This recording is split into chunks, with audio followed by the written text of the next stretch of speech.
Are we good with the shot?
to stand. Oh, but when I look around and I see what's being done to my kind, every day I'm being hunted as prey. My people don't want no trouble. We've had enough struggle. I just wanna live. God protect me. I just wanna live. I just wanna live. Well, hello, everybody. Listen, thank you for joining us to our series entitled Race Matter. We're honored to God to have you be a part of the audience today. Welcome. Even after going through the 8 minutes and 40 some odd seconds and hearing the young man lift before us the song, I just want to live. The truth of the matter is, race matters in this United States. Our country is really at a moment of reckoning. It's not with only the police, but there is a systemic system that is brewing in our country that happens to be in the soul and the DNA of our country, that somehow or another equality escapes those based upon their race. And so on today, I'm joined today on this panel with individuals who I believe could help us begin to dialogue, who could help us to begin to have conversation. I don't believe that we're going to get to the place of finding all the answers in a matter of 45 minutes. But I do believe that we've got to start somewhere. And the start is literally about us having conversation. And so on today, I've assembled a panel of guests who's come alongside with me to help me in introducing this subject regarding race. I have today Brother Bobby Mathieu, who's a proud husband to Jamie and a loving father of Joey and James and Jamia, Victoria, and Melanie. Serves as the DC public school system for 21 years, teaching at Mary Church Terrell, Savoy, River Terrace, and Garfield Elementary Schools, Ballou Senior High School. And for over 20 years, he served as the associate pastor under the leadership of his dad, the late Pastor Bob Mathieu, at the Anacostia Gospel Chapel. He and his wife directed the highly acclaimed Camp Dynamite summer program as well. What a tremendous program it was, and it is. He has twice received the Outstanding Father of Prince George's County Public Schools Award and is the recipient of the Ingrid M. Turner Amazing Parent Award. Bobby serves currently children and youth at the Landmark Church of Alexandria. I want to say welcome to you on today. I'm also happy to have with us Chelsea Okoroh, who is the co-founder of Black Girls for Black Lives. Chelsea Okoroh is a 21-year-old native of Glenarden, Maryland. She serves as the senior class vice president of Bowie State University. Chelsea is also a co-founder of Black Girls for Black Lives, the group of young ladies who lead the Black Lives movement in PG that marched at the National Harbor on June the 6th. Chelsea is very vocal on issues concerning the injustice towards the Black community. She also serves as the president of Bowie Women in Business, CAC House of Mercy, youth leader, and plans to start a mentoring program called Father Figures and Big Brothers later in the year. Welcome, Chelsea. So honored to have you here with us on today. I'm also honored to have with us today the Assistant State's Attorney, who in fact has been working with that office for 14 years. What a tremendous accomplishment. Also serves as the County Council Rep for the MGM Oversight Committee. His education stems from Jewish doctorate law at University of Dayton and holds a bachelor from Morgan State University. It's an honor to have you here with us on today. Thank you for being here. I want to begin with our panel talking about this whole idea and subject around race, and allow you all to give an opening statement about how you view race in the United States. How has it been handled? To the best of your ability, I would love to hear from you all about your thinking and your thoughts around race and the struggle that we're currently in. Chelsea, why don't we start with you? Ladies always first. Thank you for the question. Well, as an opening statement, I believe that, of course, America, and I feel like in 2020 itself has shown how important this discussion about race is. Black people have faced injustice for years, for hundreds of years. It's not just 2020 that things are coming to light. This is a continuous fight that we've been fighting since we know, like since our ancestors have been fighting, and now we are at the front lines. And that's why it's important to have conversations like this with each other, with people you don't even know, because things that you know, people might not know, and that's why education is key. Knowing things and spreading that information. But also I feel as though the racism in America, it comes to the point where it's sad that we're still having certain conversations, that there's certain things that should just be known as human beings. And I feel as though even now in America, what we're fighting for, it's not like we're fighting for something more. We're fighting to be treated as decent human beings. And that's why we're on the front lines. It's not even like we're asking for too much. We're asking for the basic treatment. And we're not going to stop fighting until we get it. Good, thank you. Bobby, listen, you are the only white man on this panel. Yes, sir. And the truth of the matter is, your outside doesn't reflect your inside, because many of us believe that you're a soul brother all the way through. Oh, I appreciate it. Welcome, Bobby. Thank you for being a part of this panel. I think you gave us a question that I'm not sure we can answer in one statement. All right. However, I think for me, race is an issue that's very ambiguous, because how do you decide whether a person is a specific race? My children are biracial, and so I've purposely taught them that they're biracial. They're not mixed. If you say that you're mixed, then you have no identity. But to teach you that you're biracial, that means you can embrace both identities.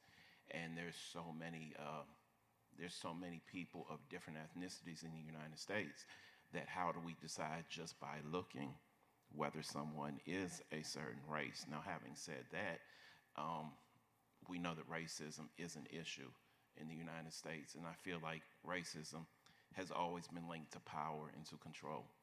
And if we don't address those issues of power and control, we're always going to struggle. And one thing that's difficult for me is the fact I feel like the church should be leading the way. The scripture says they will know that we are his disciples by our love for one another. And the church, black, white, Asian, Hispanic, I feel like the church should be the one that's woke. The church should be the one that is leading the way in this unity thing. And the church is lagging behind. And I feel like, and this is my opinion, but I feel like it's time for the church to wake up and to lead the way, so our nation can follow. Thank you, sir. Assistant State's Attorney? Sure. I'll try to be as brief as I can in my opening remarks. That's a lot for one question. I will say that it is unfortunate that we find ourselves here, but I think there's a powerful opportunity here as well. The recent events have put this country back into a position where we have to discuss this. And I would say that even though I'm disappointed as to how we got here, I'm very encouraged by what I've seen in terms of groups, human advocacy groups that are really pushing a progressive agenda in this field. America is America, and its history is its history. But I'm highly encouraged that we're certainly not where we used to be. And I'm very encouraged by the progressive movements that I've seen recently. I think you all, we sat here and went through the process of the 8 minutes that we saw the span of time for George Floyd on that ground with this police officer's knee on his neck. And it was quite chilling, to say the least, quite chilling. When we look at this, clearly we see police brutality. We see a police officer who became judge, juror, and executioner all at the same time, to the point where we hear George Floyd saying, "I can't breathe," resisting arrest. In no ways were there any sign of resisting arrest of anything at all. And yet, he dies. Protests all over America, outside of the United States, started demonstrating. And we target police brutality. I'd like to see if you all believe that that's the problem. Is it police brutality, or is it a system that happens to utilize that entity of our law enforcement agency to marshal or to keep people, specifically black people and people of color, in their place? Chelsea? Thank you for the question. I believe police brutality is just one element of the problem. There's many different factors that come into place. It is systemic racism. There is, before you even get stopped by a police officer, that you face these type of challenges. It's in the classroom when it comes to education. It's the healthcare system. It's housing. It's way more than just police brutality. There's different areas that need to be fixed. Of course, police brutality is one of them. However, there are many more areas that we have to tackle before we can say that there's equality in the world. Thank you. Bobby? I don't remember the exact year, but many years ago, the courts issued a statement about being separate but equal, when in reality, things were separate but unequal. And I see the same thing still in our nation today. You can look at D.C., and certain wards have a lack of resources. Certain wards have more money. You can look at Prince George's County inside the Beltway and outside the Beltway, and you can see the differences. And so I think police brutality is only one symptom of a systemic problem that needs to be addressed. And all these years later, we are separate, but we are still unequal because of the injustices in our nation. Wow, good.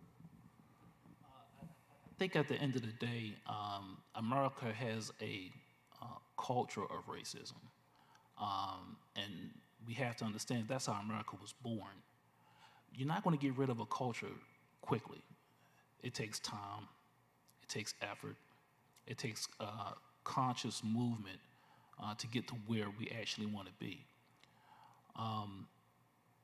And that is something that America is just going to have to deal with. It's something that all of us are going to have to deal with. But I think we have to be honest in our approach. I think platforms like this are excellent. But America is America. But I'm very happy, and again, I'm highly encouraged as to where we are going. So let me just ask, with America being America, is there a level of expectation that we are to tolerate? Oh, no. Okay, I'll make sure say more about your piece. I want to make sure I'm clear then, because I want to be, because America is America, and because it was founded on the basis of racism, should we continue, or does there come a time when we ought to evolve to become better than how we started? Absolutely. We have to evolve. Okay. And I think we will. I think we are. Like I said, I'm highly encouraged as to what I've been seeing recently. Okay. So many persons are calling for police reform, as if that is the only ill. Clearly, you all agree with me on this panel that police brutality is only one aspect of racism. But we've heard them calling for police reform, and I'm wondering, what does that look like? Does anybody have an idea what kind of reform would we welcome? What you think? Anybody? When it comes to police reform, I think more so, I would believe that I'm one of the people who sort of believe in the abolish the police. More so, abolish what the police stood for and stands on now, because I feel as though the foundation was broken to begin with. If you look into history, the police started as slave patrol. The police was before in the 1900s. It was they were put in place to catch slaves. So to change that into what is now the police department, you can see that the foundation was already broken. It was already rigid. So you can't expect to keep layering things on. That's like building a house with a bad foundation. The house is bound to fail. The house is bound to fall. So I believe police reform starts with, first, if we're not going to abolish the police and start from the beginning, we have to look at the problems that are within the police, and also defunding the police as well. I feel as though we're putting too much power and obligation into these cops. So I'm gonna come back to the defunding the police department. I really want to zero in on what does reform look like. Now, you said something interesting, that you can't build the house on a faulty foundation. The police genesis was on the basis of rounding up runaway slaves. Yes. Okay? So then, if we're talking about abolishing the police, somewhere along the line, the idea of police shifted to no longer catching slaves, but catching criminals. Yes. Supposedly. Supposedly, Okay. yes. So then, if we abolish them, then where do we go from there as it relates to society being civil in its behavior and its livelihood? Okay. Well, some states already, instead of, when things happen or emergencies happen, they don't necessarily call for the police to come. They call for mental health specialists, or they have groups already in their communities that de-escalate situations. So it's not, the police, of course, they're needed to an extent. However, all power does not lie within the police, Gotcha. if that makes sense. Okay, good. State's Attorney, I'd like to hear from you, Assistant. Sure. What's your thoughts? But I have a lot of thoughts, actually. When it comes to reforming the police department, what you have to understand is, again, you're trying to reform a culture, okay? Those police officers, God bless them, they are trained how to use force, because that's the nature of their job. I mean, some of those guys, they get a a call for an unknown disturbance, and that's all they know. They show up and they have to handle that situation accordingly. What I would like to see with regards to reform the culture of the police department is encouraging those good officers to point out those bad officers. I think that's important because when you do that, you end up taking off that veil of secrecy, so to speak. You're encouraging the good actors to be good actors. And I think when you encourage that, when those kinds of behaviors are encouraged and rewarded, I think you're going to see a big difference in how our police departments across the country are policing our citizens. I'm going to come to you in a minute, Bobby, but let me just ask the Assistant State's Attorney, given the culture of our police department and this whole code of silence, whether it's the blue silence, whatever, however you want to label it, is that a probable solution for us to believe that the culture would lend for police officers, for lack of a better word, snitch on another officer who happens to be a bad cop? Is that something that's likely to happen? I think we've actually seen it happen before. Certainly in our office, we had one of, well, I could think of at least one case off the top of my head where it was the police department that came to our office and said, hey, listen, we need to charge these guys, or we need to at least refer these guys for prosecution. That's what I like to see. Okay. I like to see those officers who can stand in a situation and say, that's not a good idea, if that makes any sense. Yeah, because when we look at George Floyd, it was as if one cop was the one who was perpetrating the killing, while the other three kneeled by saying absolutely nothing. So in my estimation, I look at the time length of those guys who were there, you know, one or two of them were rookies who had not had the seniority. So here you have a cop who has seniority who is leading this arrest. And I'm not quite sure if the culture of our police department would lend to that rookie cop saying to this cop with seniority, man, you handling this wrong, without there being repercussions within the fraternity. Mm-hmm. That's my concern. And whether or not that is what we are even proposing here, a likely avenue for us changing the culture of our police department. Bobby, tell me what do you see as reform, if you have any thoughts on that at all? So if I can make a correlation between the police and the school system, because the school system is what I'm familiar with, there are a lot of teachers who have been teaching for a long time. I would call them old school. And they have an authoritarian perspective. I'm the teacher, you listen to me because I'm the teacher, and that's what it is.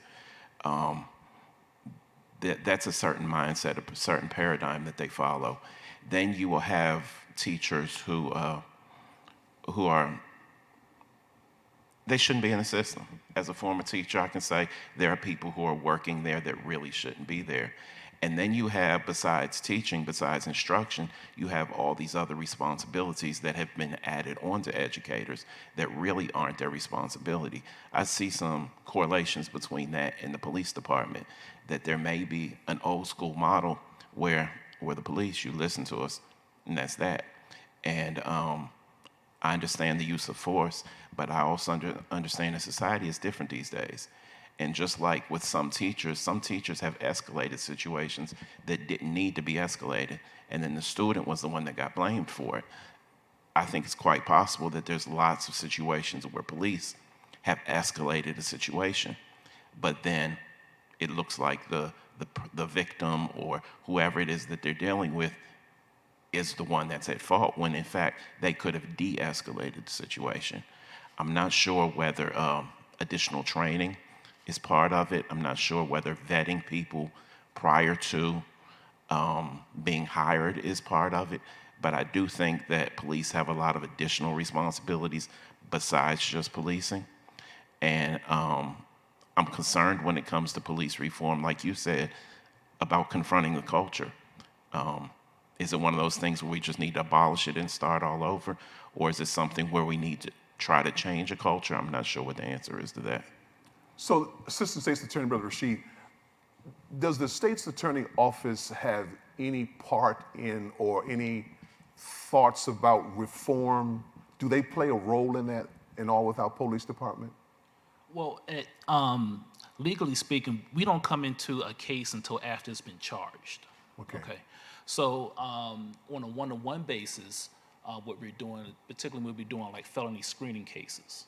Okay, felony screening case when the police officer comes to our office and they say, "Hey, we want to charge these felonies. Can we have a discussion about that?" And then we review the case with them. So as we're reviewing the case with them, that's when we get a chance to kind of learn a little bit about our officers. A lot of times, when we have particular cases, we have to tell the police officers, and we have the authority to tell the police department, no, we're not going to charge that case, or we're not going to move forward with that case. That's one of the one-to-one kind of, I don't want to call it a training, but that's how we get to educate a lot of our officers as to how we're doing things, how we're not going to do things. I'm not sure if that really answers your question. So let me ask you, one of the things that I'm noticing with PG's police officers, I know that we have the DMV, but specifically Prince George's, is that they don't necessarily have, not all of the officers have cameras. Is there a move to move our police officers in that direction that you know of? There is. Okay. There is. And that, just by me following some of the press reports that have been out there, I expect to see all of our officers with cameras soon. Okay. It's interesting though, and I haven't forgotten the funding question. I'm going to come back to that. But it's interesting to me that even with all of the cameras, video tape that we have that's been given to our law officials, that it's still difficult to charge police officers, even with evidence. And then if they do get charged, they get arrested, but then are acquitted. I'm not quite sure how that works, and I just really wanted to kind of process this, and if you all had any thoughts, I really want to hear that, because it's interesting to me that you can get caught with your hand in the cookie jar and still walk away. It sounds like there's some standard of which the public may not know about as it relates to how an officer gets charged, or it might be that there are a different set of rules for people who work in law enforcement versus those of us who are the average citizen. Anybody can jump in whenever you want to. I just want to say it's not difficult. They just choose not to. It's not. I feel as though exactly what you said. Your hand's in the cookie jar. Everyone in the world is saying it's in the cookie jar, but then you get to walk away. It never made any sense to me. And to think about it, there's only a certain amount of videos that you do see. Now you have to think about the videotapes that we don't see, that don't blow up on social media, that don't make the news channels, that and I'm not sure if it's because of qualified immunity or what it is. However, I think that's a problem in itself, that you'll see a police officer shoot someone point blank, even sometimes in the back, with without being provoked, and then they get away with it. And then it shows like if they're basically above the law. That's what it shows me. It shows that they can do whatever they want, and they can get away with it. But they'll charge someone for years for a marijuana possession after a police officer shot someone, killed someone, took them from their loved ones, and they get to go home to their families. And I don't understand it. I can't wrap my mind around it in any type of way. It's just wrong. And I hope that they throw away qualified immunity, because it makes no, I understand why they might have put it in there. However, if you have a system, everyone should be judged in that system. There shouldn't be, okay, this group of people are going to go through the courts the right way, and then officers are going to get to do whatever they want and get away with it. So. State's Attorney, you have any comments on that? Well, one thing that we have to understand is that when it comes to particularly state-based or local-based charges, each jurisdiction is completely independent. And whoever's in charge, they want to see it their way. Meaning, you say each jurisdiction, so PG or DC, or if it's Virginia. Correct. So each jurisdiction Have their local law enforcement agencies who are charged with the decision making with regards to that case. which is what we saw with Ahmaud Arbery. Cause what you'll end up seeing is, depending on what happens and where it happens, you might get a different outcome, if that makes any sense. And that depends on, of course, the people who are making the decision at that particular point. Wow. Right. That's interesting. Because then that means it becomes subjective based upon interpretation of the individual. Well, remember also, each case is completely different from the next case, okay? And there are a lot of stuff that you will see on tape. A lot of times, the question becomes, well, what happened before the tape started going? It could be a thousand other issues. But again, each jurisdiction, whether it be this county or that county, they will take their particular case, they will look at it, and then they will make a charging decision based on what they see and based on what they know. Let me segue for a moment. I appreciate you being here. What's your understanding of the defunding process? What do you see? And you know what? I'm getting, and just watching the media, I keep getting a lot of different approaches, because on one end, they're saying just defund the police entirely. What I'm getting a sense of is that, in another sense, it's more of a defund the police, not entirely, but to divert funds to certain Right, areas. Right, exactly. Kind of like what Chelsea said, rather than having police arrest someone who has a mental issue, why not we fund persons who can handle people with mental illnesses and let that be our course of action, rather than having to put them in jail, lock them up, and refuse treatment? Okay. All right. What's your idea, your thought of defunding? Okay, so for defunding the police, in my eyes, it's more so defunding the police and reinvesting funds into communities. So that falls along the lines of housing, education, healthcare, things of that nature.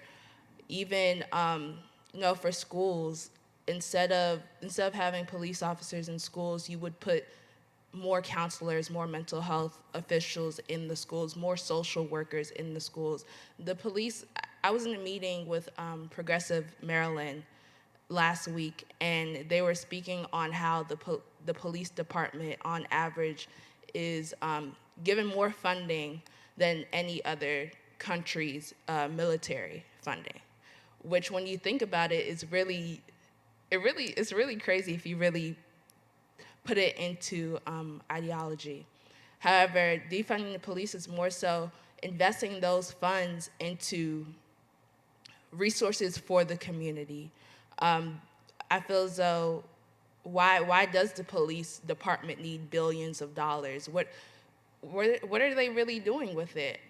Rather than, there are homeless people on the streets. When we have enough money to build centers to help rehabilitate them, to help them get into better situations, along with re-entry programs for those who were incarcerated, when they come out, giving them an opportunity for a better life. So defunding the police, it doesn't necessarily, well, in my perspective, it's not take all the money away from the police department. No, however, it's giving appropriate budgets to different funds, like even Maryland HBCUs, giving money to more educational programs and things of that nature, municipal centers. So that's what defunding the police is for me. I want to, the last 15 minutes of our segment here, I want to shift the conversation for a moment. I think it's interesting that when we start talking about white privilege, which I think is best described, by the way, is being placed in a stream of water and you having to swim in the direction that the stream is flowing versus having to swim against the stream, trying to go upstream, is just difficult. However, my white brothers and sisters literally have the opportunity to flow with the stream, with the current. I want to know, Bobby, I hate to put you on the spot, but you're the only white guy sitting up here with me, so I figured why not ask you? Why do our white brothers and sisters resist the term white privilege? What's your thinking on that? So you're asking me to speak for a whole group of people? Well, which honestly I'm not really that familiar with. However, I'm going to try to answer your question. I think a lot of it comes to a blindness, because I feel like when you're the recipient of the privilege, when you're the recipient of the benefit, then there's a lot of times when you don't actually see. But then when it's pointed out to you, that's threatening your power. That's threatening your control. And so, you know, they have the term now, white fragility, where you have to be careful about how you say something because you don't want to offend someone. And, you know, I feel like if it's wrong, it's wrong. If it's sin, call it what it is. But I think a lot of people, a lot of white people don't want to address it because it's threatening their position. It's threatening their power. It's threatening their control. It's threatening money. And to admit that it's wrong means that then there's action that's required. And there's hard conversations that need to be had. There's forgiveness. Would that be like reparations of some sort? Maybe. Renunciation of what has happened? I mean, I was looking last night trying to find if there was even ever an apology. I've seen apologies to the Asians who were incarcerated during the Second World War. And they paid them. Yes. And in fact, I saw that there were reparations for slave owners when slavery ended because they were losing their business. But why have we not ever apologized for slavery? Well, how about, I want the apology, but I also want my 40 acres. I agree. And my mules. I agree, but where's the start? Where's the beginning? Where's the statement that we as a country were wrong? This should have never happened. And then here's where we're going to go from there. You know, start with saying we were wrong and then put some measurable outcomes in place to say this is how we're showing that we're wrong. Wow. But that's just my opinion. Well, thank you for your opinion, sir. We like your opinion. Chelsea, what you think? What you think? No, he definitely hit the nail on the head. Just to add to what he was saying, I also think that they resist the term white privilege because of the accountability that comes with it, that comes with knowing that you're put on the pedestal from when you're conceived, that you're already 10 steps ahead of other communities because you're white. Also, just even I stumbled upon it was a picture of, I'm guessing it was like a newspaper, it was an article from years ago, and it was Capitol Heights. It was real estate, and it was like $1 down a month. Basically, it was saying that I guess it's when, you know, real estate was booming because it was only allowed for white people, for white people. Like even on the paper it said no Negroes. So it was literally putting a block on Black people from having wealth, from accumulating these resources, and that's just like a little part of white privilege. It comes with when you really speak to, and that's why I'm happy to, or I'm encouraged to see, not only Black people on the streets, but seeing other races walking with us, because as a people, we support everyone. Whenever anyone else is fighting, Black people are on the front lines with them. So it's nice to see other people, but it's also, there's still a group of people who don't acknowledge that they do have privilege, that they are, they're given the right direction from birth, and all they have to do is swim, while other people, the Black people, we're literally, there's obstacles placed in our way every step of the way in life, and I guess that's all I can say. So about Chelsea, that. listen, you are considered, by the way, a Black Lives Matter activist. That's how you're labeled. You are an activist of Black Lives Matter. Okay? Some have said that Black Lives Matter is a terrorist group. We will leave nameless the person who listed you all as such. But they've listed you as a terrorist group, which we know is far from the truth. Others will say, but all lives matter. And we've heard that discussion, that argument 50 million times. Yes, we have. How do you respond to that as a Black Lives Matter activist? I feel as though, well, the Black Lives Matter is a terrorist group.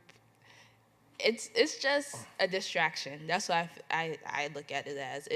They see the power and they see the unity within us, and that's threatening.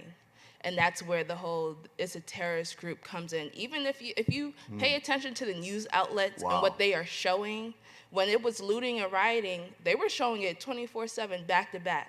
But when it was only peaceful protests, then you stopped covering it. They stopped showing it as much because they wanted to depict Black Lives Matter, Black people as a certain, as dangerous as, as terrorist or whatever you like to call it. However, there are real terrorist groups out here that need to be labeled as terrorist group, as the KKK. So what's interesting to me is that Black Lives Matter protests fighting for equality get to be labeled by high political officials as a terrorist group. But just over the bridge in Virginia, where white supremacist groups gather, and there is violence, and even a person killed as a result. And we get high political officials who say, but they're good people too. How does that make you feel? Well, I guess it makes me really reconsider who we even elect as officials. I guess that's the main thing, and that's why I encourage everyone to always vote, to vote in every election, even the local elections. They are important. However, in my standpoint, I can't necessarily, force someone to do what's right. However, I feel like everyone knows right from wrong, and if the public officials want to paint their picture this certain way, I think it's important as a people, as Americans, to look at how they deal with certain situations and vote accordingly to that. So listen, so then here's the question, you all. We've got 7 minutes. Where do we go from here? Okay. How do we begin, Bobby, to dismantle systemic racism? I want to hear from both of you. What do we do? How do we begin to dismantle this? What's your thoughts? I feel like if the Church of Jesus Christ has the power of Jesus Christ behind us, we should be setting the standard. Okay, now Bobby, let me jump in here for a minute. Listen, I hear what you're saying, but my white evangelical brothers and sisters are silent and are saying absolutely nothing. While on the other hand, I have my clergy of color fighting for, and my white brothers and sisters aren't saying anything. And you say the church needs to be the first to lead this. The church of all colors. And for the first time when the instance happened with Ahmaud Arbery, I finally started to hear some of my white evangelical friends speak out. And honestly, for me, I've been selective. The ones who I hear speaking out, those are the ones I know I can have conversations with. Those are the ones I know I can collaborate with. The other ones, you know, I really don't pay them no mind, because you can't really change a person's mindset.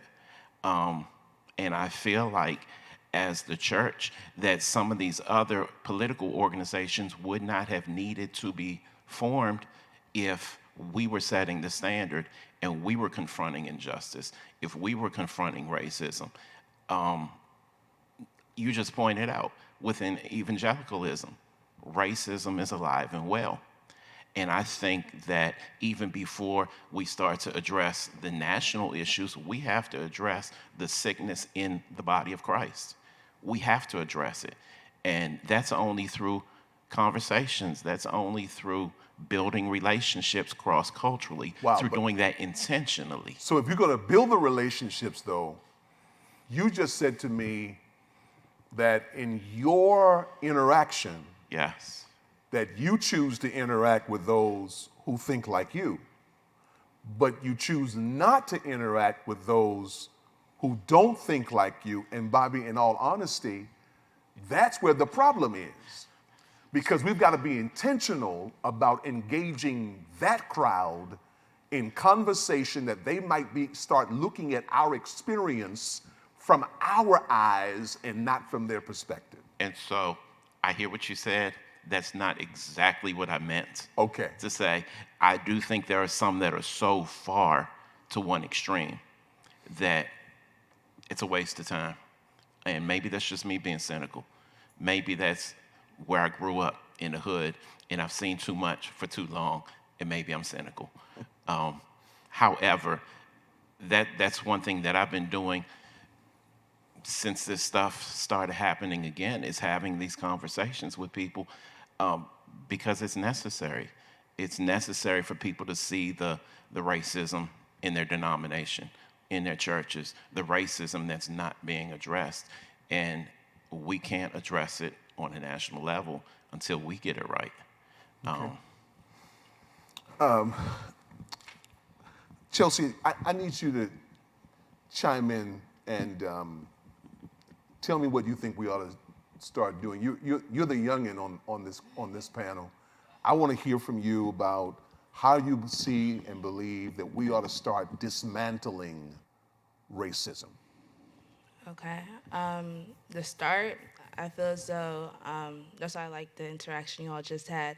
We have to become comfortable with being uncomfortable, comfortable with having uncomfortable conversations, even with people who are far off, because you never know, you might just plant one seed in their mind, and they might not know about it then, but later on in life, they'll think back to the time you told them what you told them when you tried to have that conversation.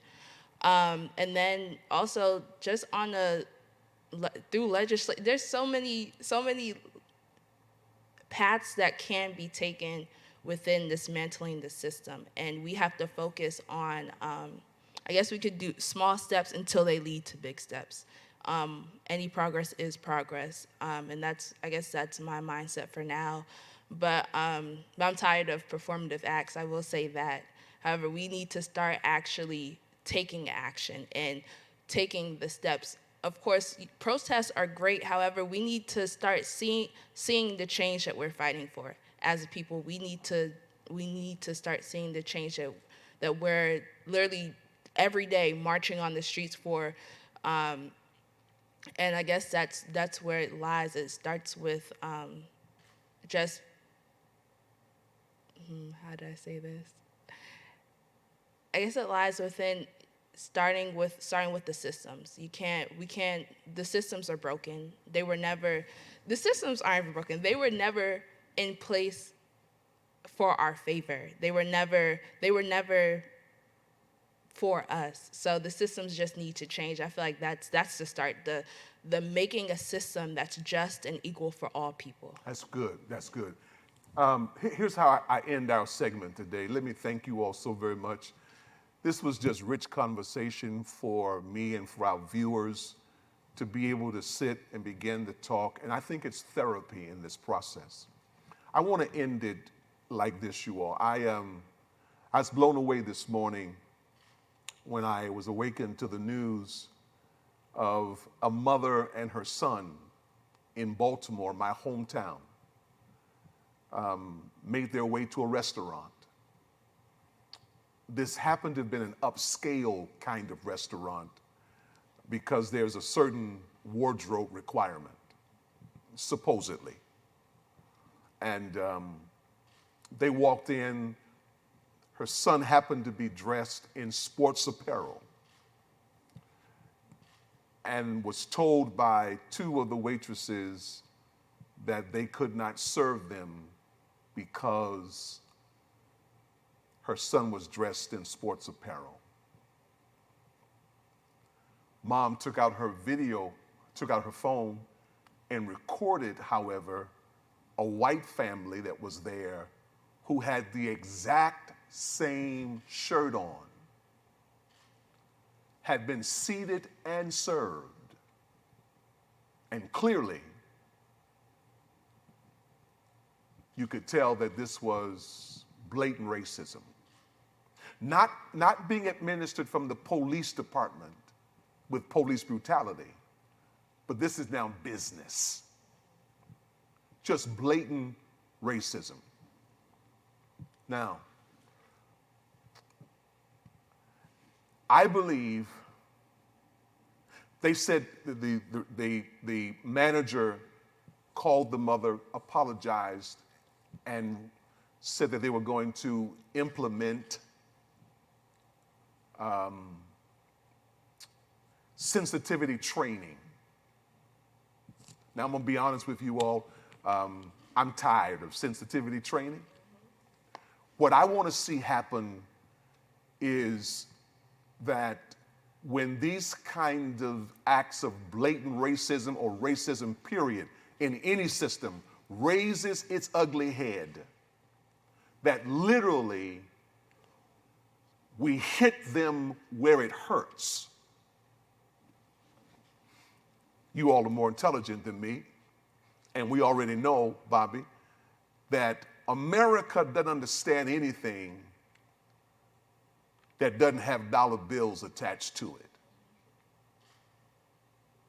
What will be the fall of this country, and I want to say this to the cameras, I want y'all to hear me, what will be the fall of this country is the greed of America. It's the greed. And until we understand that racism comes with a cost, we will continue to have systems that are designed to keep people of color with the knee of white America on their neck. Hey, listen, thank you for tuning in and letting us have conversation with you. I look forward to when we can come back together again and discuss this matter even further, because it's only when, as Chelsea stated, that we have conversation that makes us feel uncomfortable, that we can get to a place of comfort in deriving a strategy for how we begin to dismantle this ugly monster called racism. Father God, in the name of Jesus, thank you for the privilege of being able to have conversation We dare not move without invoking your presence and asking you to help us develop strategy. God, we need you. And we can't do anything without you. So for the sickness of this country, for the sin-sick soul of our country, God, we cry out to you. Give us leaders that will help us, God, to accomplish what you've placed before us, making you first in our lives, loving the stranger, being kind to the immigrants, the foreigners, and treating every individual as a human being, knowing, God, that there is only one race, and that's the human race that you created. Lord, hear our prayer today. In Jesus' name we pray. Amen. Hey, listen, I'm grateful for your presence today. I do want you to know that if you are watching and you say, hey, Pastor, I want to be saved. I want to give my life to Christ. I don't want to live in a world any longer without Christ being the source of my life. I want to recommend Jesus Christ to you today. I want to suggest to you that the only way to overcome is to have a relationship with him. Maybe you say, hey, Pastor, I had a relationship with the Lord, but I walked away from him. Maybe you want restoration today, to be restored back to the family. I need you to know that God is a God of restoration. Maybe you would like to, in fact, have membership in a ministry like this, who believes that God is concerned about even the social events in our society. I welcome you to have membership in this ministry. Whatever your request might be, whether it's relationship, restoration, or membership, just drop it in the box. Counselors are waiting to minister to you even now, believing that even God is waiting for you to make that move. Because his word says, behold, I stand at the door knocking, trying to get into your heart. Won't you open up and let him in today? Jesus can save even you. God bless you. Before you sign off today, for those who are members of our ministry, I want to ask that you would sow into the kingdom by way of giving today. Thank you so very much. And as you give, there are many ways you can do that. You can mail in, cash check. You can, in fact, text to give, push pay, or give online.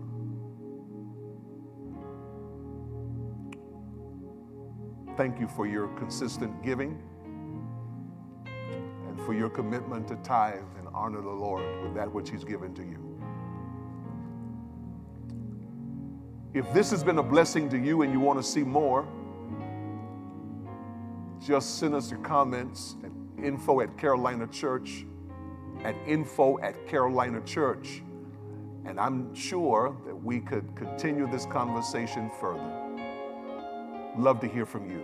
God bless you, and may heaven smile upon you. Hey, listen, I need you to stay safe. I need you to stay home if you can. I need you to stay connected. but I also need you to stay Carolina strong. On your mark, get set, let's grow.